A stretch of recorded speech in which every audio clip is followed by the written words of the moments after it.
police are looking for the person who pulled the trigger. You know, in the streets, power respects power.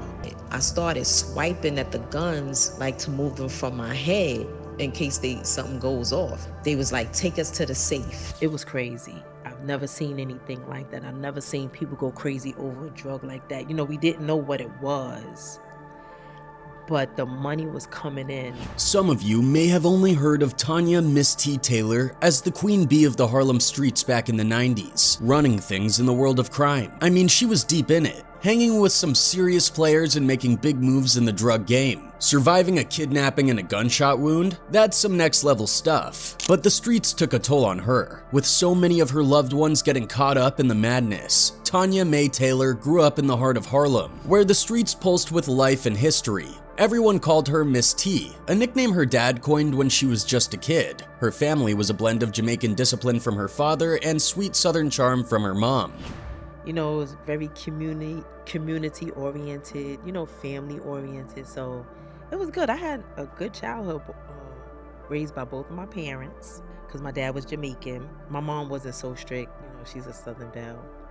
But I grew up with good morals and ethics, you know, respect. Raised on a steady diet of good morals and strong work ethics, Miss T was no stranger to rubbing elbows with celebrities. Kim Fields and Al Fan were regulars on her block, putting on shows that lit up 133rd and 7th Avenue. Those streets held tales of Harlem's legends like Nicky Barnes, whose presence loomed large in the neighborhood, and landmarks like Small's Paradise and Mr. B's were more than just places. They were pieces of history straight out of the movies. But even with a solid upbringing, Miss T couldn't shake her fascination with the fast life. While her parents preached respect and the value of education, she found herself drawn to the allure of the streets, a world she kept hidden from them. Somehow she managed to toe the line, juggling school and her secret desires. It wasn't long before her curiosity led her down a dangerous path. Miss T dove headfirst into the world of drug dealing, brushing shoulders with some of the most powerful and notorious figures in the game. And as if that wasn't enough, she found herself tangled up in the affairs of dangerous men, drawn to their charisma like a moth to a flame. You know, I met him, I moved in with him. I acquired certain things when I got with him, like places to stay, cars, and money. Kind of like quit school. I ended up getting pregnant. In an interview, Miss T reflected on her early days in the drug game, sharing that she began dealing at a young age, around 16 or 17. She recounted how one particular spot in Harlem at 123rd and 7th Avenue was always bustling with activity, with people everywhere hustling and selling all sorts of things. Seeing that, she felt a strong pull to be part of it. She said, quote, "It was like, wow, I want in on that." So she approached her cousin, who handed her some bundles called dynamite, and she took to the streets of 123rd to sell them. The experience was exhilarating for her, and she realized quickly that she enjoyed the hustle and the sense of being part of something bigger. Plus, the immediate cash flow was a big draw. Kind of like quit school. I ended up getting pregnant. Tragically, her cousin who first gave her those bundles ended up being killed, which led her to seek guidance from another uncle. She spoke highly of him, crediting him as one of the key influences in her life alongside her father. Both taught her the importance of being a leader, and her uncle especially made her feel empowered, like she was truly a boss. Mr. T described the onset of the crack era as unlike anything she had ever seen. People were desperate for it, and the demand was unlike anything she had encountered with other drugs. It was just insane, she explained. We had never seen people so crazed over anything. We didn't even fully understand what crack was at the time, but it didn't matter because the money was pouring in. It was like nothing else. We were selling out faster than we could keep up. We had to keep hiring more people to help cut, package, and sell. It was total madness.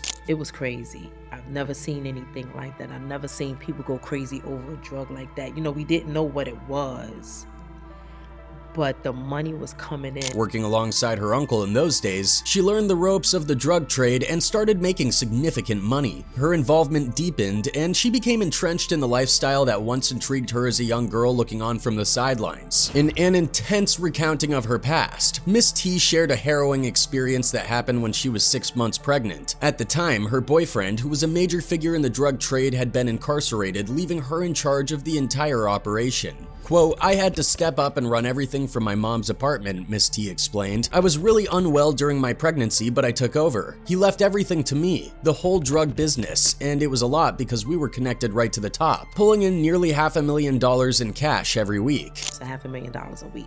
That's a lot of money. You're right. All cash. Yeah, all cash. Yeah. All cash.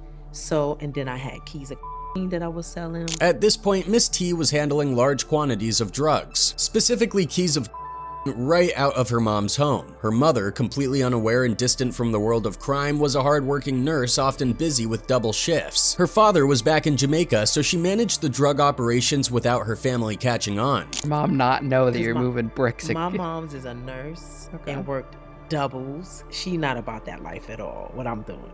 She just working.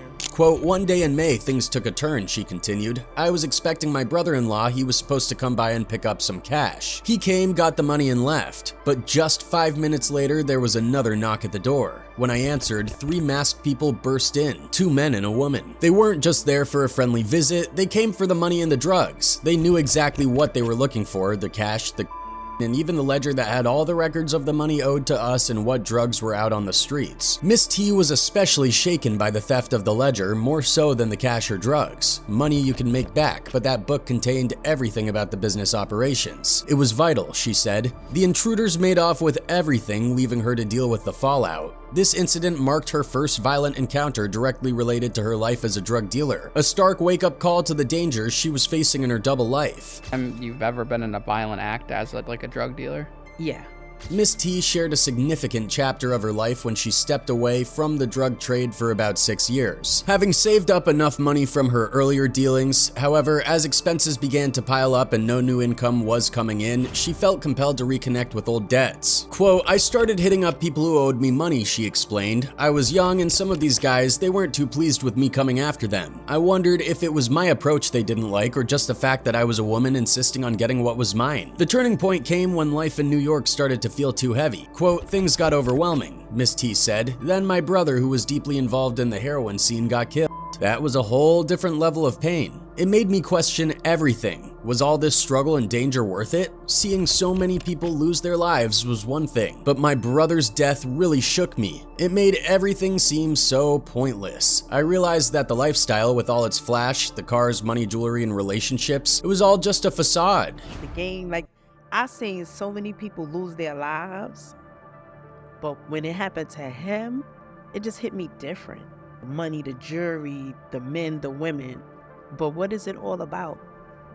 Especially if you're going to lose your life for all of that. In response to the interviewer's question about whether she could have ended up dead or in prison if not for these events, she replied, maybe prison, yeah. That whole period was just insane for me. The interviewer then reflected on how her entire life had been intertwined with drugs, and asked if this incident was the decisive wake-up call. Absolutely, Miss T confirmed. It was like standing on the edge, you know? I had never felt like that before. I was losing grip. It was around 2000 and I was still dealing with those feelings in 04 or 05. I just couldn't handle it anymore, so I decided to move. And that's when I chose to start over in Atlanta. To be around like drugs and everything, and just that incident is the wake-up call where it's like, this is it.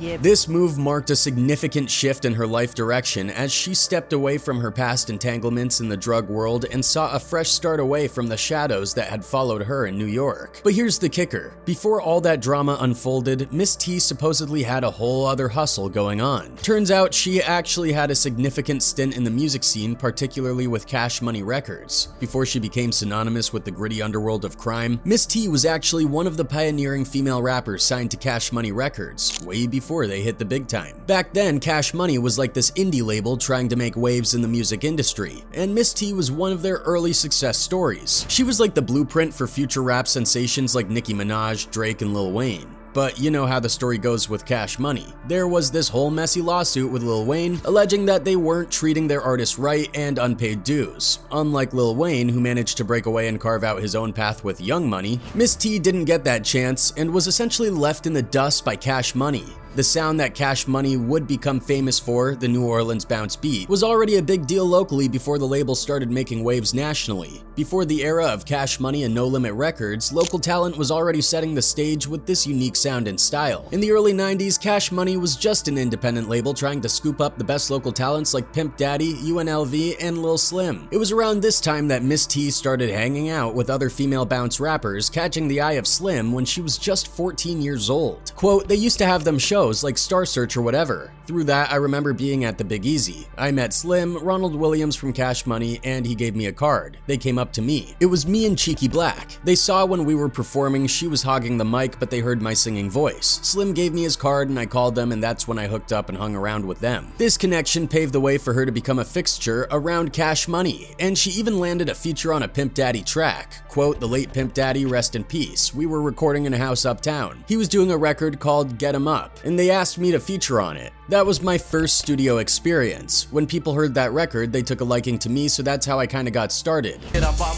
get 'em up, my Get 'em up, ho, get 'em up, my ho. At just 14 years old, T was already stepping into the spotlight. Her first track, Get 'Em Up, was a hit, and it wasn't long before she had her own album to work on. Naturally, as seems to happen with any artist signed to Cash Money, things changed and money got in the way of art and family. Signed to a deal at just 14 and completely green to the industry, T wasn't concerned with publishing or royalties. A mother of a child while still a child herself, she was taken care of by Baby and didn't even think about the business side of the music she was making. Quote, I think Cash Money signed young people because they don't really know business. If you don't know the business, you're not gonna ask that many questions. And if they're giving you gifts, like my first car was bought by Baby, my first apartment was bought by Baby, I didn't ask questions about that. As long as I was getting money from shows, I was paying my own bills, and he provided me with stability. I was a teenager on my own, and I had a baby at 15, so they treated me like a woman. I really wasn't a woman. I was just trying to survive. Regardless, after 3 albums and almost a decade of work, they parted ways. Despite the tumultuous ups and downs of her earlier life, Miss T managed to turn things around in a big way. After moving past her involvement in the drug scene, she dedicated herself to helping others who were struggling. She worked with kids living in group homes across New York and Atlanta, offering guidance and support to those who were perhaps where she had once been. Feeling inspired to further her ability to make a difference, Miss T went back to school and earned not 1 but 2 degrees. This education helped pave the way for her to make even more impactful contributions. In 2009, she returned to New York and took charge of a program aimed at helping the mentally ill find independent housing. Her role didn't just stop there, she also became a senior case manager, where she was responsible for a program that provided housing for homeless veterans. This program was about more than just giving them shelter. It was about offering a complete support system that included job training and other essential services to help these veterans reintegrate into society and live productive lives. Her hard work and dedication didn't go unnoticed. Miss T was eventually promoted to Director of Housing for the very same veterans program, a role in which she could make even larger strides in aiding those in need. Miss T's main goal throughout all this has been to give back to the community she once felt she had helped to disrupt. She's been driven by a desire to make amends and contribute positively to those areas and people she once impacted negatively, proving that it's possible to turn a life around and make substantial contributions to society.